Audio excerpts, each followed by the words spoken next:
গরমে খাওয়ার জন্য একদম বেস্ট একটি মুরগির মাংসের রেসিপি নিয়ে চলে আসলাম। আসসালামু আলাইকুম। একদম ঝটপট মুরগির মাংস রান্না করব পেঁপে দিয়ে। এর জন্য আমি দিয়ে দিলাম পরিমাণ মতন সরিষার তেল। সরিষার তেল গরম হয়ে গেলে দিয়ে দিলাম এইখানে পেঁয়াজ কুচিকে হালকা ভেজে নিয়েছি। এবার দিয়ে দিলাম এইখানে মুরগির মাংস দিয়ে কিছুক্ষণ নাড়াচাড়া করে নেব। এবার দিয়ে দেবো আমি এখানে শিলপাটায় বাটা মশলা, আদা ও রসুন বাটা দিয়ে দেব।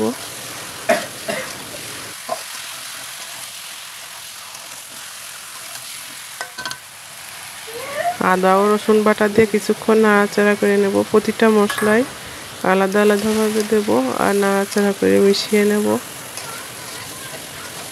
আদা ও রসুন বেশ ভালোভাবে মিশিয়ে নিলাম। এবার দিয়ে দেবো এখানে শিলপাটায় বাটা গরম মশলা ও জিরা বাটা। এই মশলা দিয়েও আবার ভালোভাবে মিশিয়ে নেব। এবার এখানে দিয়ে দেবো আমি শুকনো ঝাল বাটা দিয়েও আবার ভালোভাবে মিশিয়ে নেব। চুলার জাল একদম ফুল হিটে রেখে এভাবে রান্না করতে হবে। খুবই সুস্বাদু লাগে এরকম মাংস রান্না করলে। আমি এখানে দিয়ে দিলাম স্বাদ মতো লবণ হলুদ দিয়ে আবার সব কিছু মিশিয়ে নিচ্ছি। আমার মাংস ভালোভাবে কষানো হয়ে গিয়েছে। এবার দিয়ে দেবো আগে থেকে কেটে রাখা পেঁপে। মিডিয়াম সাইজ করে আমি পেঁপে কেটে রেখেছি যেন খুবই তাড়াতাড়ি সিদ্ধ হয়ে যায়। মাংস আর পেঁপে ভালোভাবে কষিয়ে নিয়েছি। এবার দিয়ে দেবো আগে থেকে গরম করা ফুটন্ত পানি।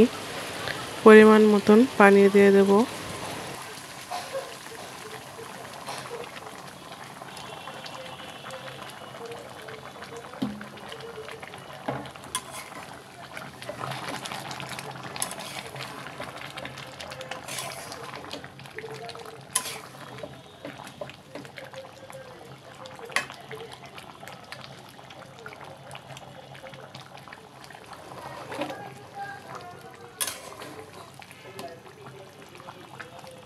এবার ঢেকে রান্না করে নেব মাংস পেঁপে সিদ্ধ হওয়ার জন্য।